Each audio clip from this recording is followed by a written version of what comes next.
बिस्मिल्लाहिर्रहमानिर्रहीम। अस्सलाम वालेकुम। मैं हूं आपका मेज़बान एडवोकेट उमर।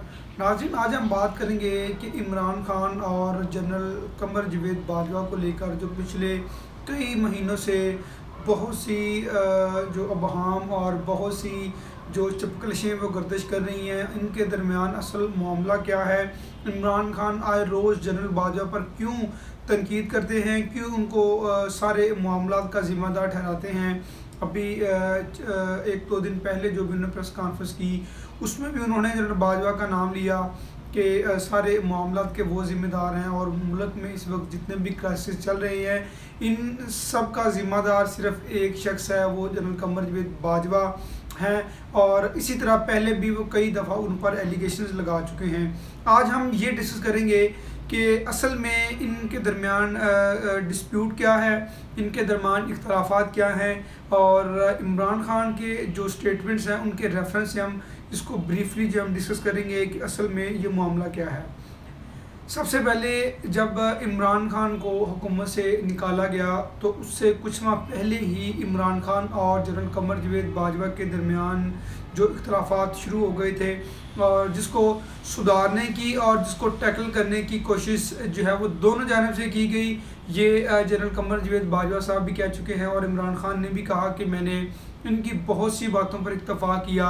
और जैसा कि ये भी बात सुनने में आई कि जो अकाउंटेबिलिटी का मैटर था कि मैंने जनरल कमर जावेद बाजवा से कहा कि कुछ लोगों की, कुछ सियासतदानों की, जिनका वो अक्सर नाम लेते हैं, शरीफ ख़ानदान और जरदारी ख़ानदान, इन दो ख़ानदानों के जो मेंबरान हैं इनकी अकाउंटेबिलिटी की जाए और इनके जो असासे हैं उनको अवाम के सामने डिक्लेयर किया जाए। इस बात पर भी उनका इख्तलाफ हुआ कि जनरल कमर जावेद बाजवा ने उनकी इस बात को फेवर नहीं दी और उन्होंने कहा कि आप सिर्फ मईशत को दुरुस्त करें। अगर हम इखलाकी तौर पर देखें तो एहतसाब सब के लिए बराबर है। अगर इमरान खान का ये इशू जेन्युइन है कि उनका एहतसाब करना चाहिए था, उनका एहतसाब होना चाहिए था, तो फिर जनरल कमर जावेद बाजवा को इस मामले को लेकर उनके साथ कोऑपरेट करना चाहिए था, ताकि अगर ये जो उन पर एलिगेशन लगते हैं मुस्लिम लीग नून पर और जरदारी ख़ानदान पर कि उन्होंने मुल्क और कौम का पैसा खाया,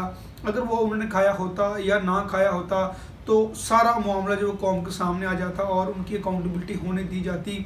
और इसके अलावा इमरान खान ने ये भी अपनी स्टेटमेंट्स में कहा कि इनको जो सीएम पंजाब उस्मान बुज़दार हैं वो भी इनको काबिल कबूल नहीं थे। ये अलीम ख़ान को जो वो तैनात करना चाहते थे, अलीम ख़ान को अपॉइंट करना चाहते थे, लेकिन उनके खिलाफ करप्शन के केसेस थे और मैंने इनकी नफ़ी की। और इसी तरह जो मामलात हैं वो इनके इख्तलाफात वो पीक पर चले गए और उन्होंने बजाय ये कि वो मुल्क का सोचते, उन्होंने अपनी जो अपने मामलात, अपनी एक्टिविटीज़ और अपनी अना को उन्होंने मद्देनज़र रखते हुए मेरी हुकूमत को गिरा दी। और हुकूमत किस तरह गिराई है कि जो मेरी पार्टी के मेंबरान हैं उनको दूसरी जानिब फोर्सली उनको धकेल कर उनको जो है वो मेरे ख़िलाफ़ जो अदम-ए-एतमाद लाई गई और अदम-ए-एतमाद लाने के बाद मुझको डी-सीट किया गया। अब इमरान खान का ये भी मौक़िफ़ है कि मुझे ये नहीं है कि मेरी जो हुकूमत गिराई गई या मेरे साथ किस तरह का बिहेवियर किया गया। असल में उनका इख्तलाफ ये है कि मेरे साथ अगर मेरी हुकूमत एक चल रही थी तो मुझे अपना टर्नओवर पूरा करने दिया जाता। ये बात भी काबिल ज़िक्र है कि इमरान खान के दौर में जो महंगाई है वो बड़ी है, लेकिन इमरान खान इसका जवाब इस तरह देते हैं कि अगर मैंने कुछ चीज़ों की जो प्राइस वो मैंने बढ़ाई थी, इंक्रीज़ की थी, तो मैंने अपनी एक प्लान के तहत मैंने अपने जो मेरे वुज़रा हैं मैंने उनसे मुशावरत करके एक प्रॉपर प्लान के ज़रिए, मैंने एक स्ट्रेटजी के ज़रिए मईशत को जो है वो टैकल कर रहा था।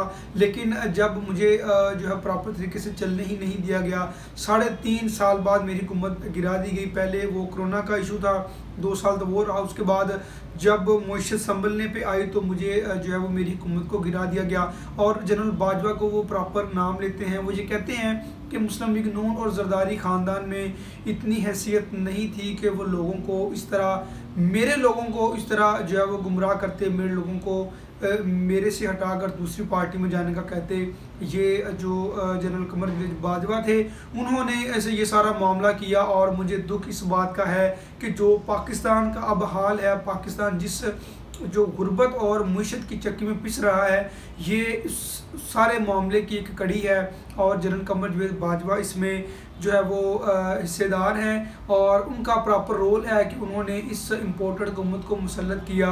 और मुसल्लत करने के बाद फिर जो अवाम जो है वो इनका खमियाजा भुगत रहे हैं। ना मुल्क में आटा चीनी कोई भी चीज़ इस वक्त अवेलेबल नहीं है। मुल्क में जो है वो बहरान की सूरत हाल बनी हुई है। सैलाब ज़दगान, ना उनके लिए कोई रिलीफ जो है वो प्रॉपर कोई दिया गया है, ना ही कोई जो सरकारी नौकरियों के हवाले से, रोज़गार के हवाले से कोई भी मामला जो मुल्क में वो प्रॉपर से नहीं चल रहे। इन सारे मामला का जनरल कमर जवेद बाजवा को ज़िम्मेदार ठहराते हैं।